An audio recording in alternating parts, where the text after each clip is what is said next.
Florida school shooting. I saw everybody flooding out of the Union and everything. Probably like a couple hundred people trying to get out of there. Senator meets with deported migrants. We need to make sure that the court system works. Ending the Ukraine war. We need to determine, matter of days, whether or not this is doable.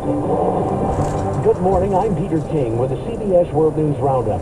For this Florida State University student, it was an unwanted case of deja vu. I saw belongings left behind, and unfortunately, due to my previous experience, I knew what that meant. And before I knew exactly what was going on, I just started to direct everybody into the back room to safety. Stephanie Horowitz survived the Marjorie Stoneman Douglas shootings in South Florida 7 years ago, only to see it happen again yesterday at FSU. She spoke with CBS Mornings. By the time it all ended, 2 people were dead, 6 injured. Police shot and wounded the accused gunman. CBS's Skylar Henry is in Tallahassee. Old Mendez said he was walking and listening to music when he heard shots ring out. I hightailed it out of there, ran through the Union. 2 people, neither of them students, died. 6 others were hospitalized. Law enforcement identified the suspected shooter as 20-year-old FSU student Phoenix Eichner, the stepson of a Leon County Sheriff's Deputy, Jessica Eichner, who was named Employee of the Month last March. He allegedly used a handgun that was previously her service weapon. I was in shock. I was like, I know this kid. FSU sophomore Laney Montgomery grew up in the same neighborhood as the gunman. He went to middle and high school together. He was very isolated. He was just very odd. I don't believe he had any friends. Now to the case of a Maryland man mistakenly deported to and imprisoned in El Salvador.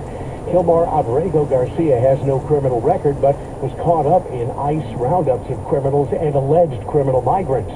After being turned away at the prison, Maryland Democratic Senator Chris Van Hollen has met with Garcia. Our goal was very simple, to check on the health and well-being of Kilmar. The Trump administration has defied court orders to bring him back to the U.S. A federal appeals court weighed in last night. CBS's Scott McFarland. The ruling said the government is asserting a right to stash away residents of this country in foreign prisons without the semblance of due process that is the foundation of our constitutional order. Adding, this should be shocking not only to judges, but to the intuitive sense of liberty that Americans far removed from courthouses still hold dear. Another setback for Elon Musk's cost cutters. A federal judge in Baltimore has temporarily limited Doge's access to Social Security databases that have information on tens of millions of Americans. Labor unions and retirees have sued, saying that Doge's recent actions violate privacy laws and present massive information security risks. The injunction does allow Doge staff members access to redacted data if they've had proper training and background checks. On this Good Friday, observances in Jerusalem matching the solemnity of the day as Christians retrace the last steps of Jesus. Nathaniel Hargrave says he's thinking about that and the Gaza war. To be here in the Holy Land, even while the war is on, is still an incredibly moving experience. It was earlier this year that the Latin Patriarch of Jerusalem called for Christians to come show their solidarity with Christians in the Holy Land, and that's why I'm here while there is a war going on. Pope Francis has escaped to visit a prison, and in Rome, CBS's Chris Lipsey says he's expected to be a part of Sunday's Easter observance. It's unlikely he'll attend the traditional Way of the Cross later today, as he has on past Good Fridays at the Colosseum. But this Sunday is Easter, when popes make their Urbi et Orbi, an address to the city and the world.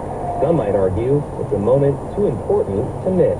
CBS Money Watch correspondent Carissa Lawson tells us why hundreds of thousands of Casely phone chargers have been recalled. Burn injuries triggered a massive recall of 429,000 wireless Casely PowerPod phone chargers.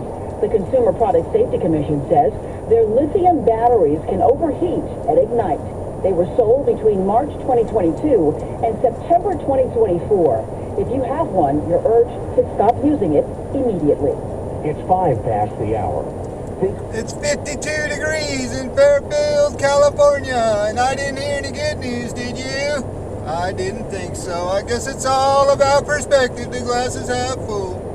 Well, as always, I'd like to thank you again for coming along with me on these Dash Cam News adventures.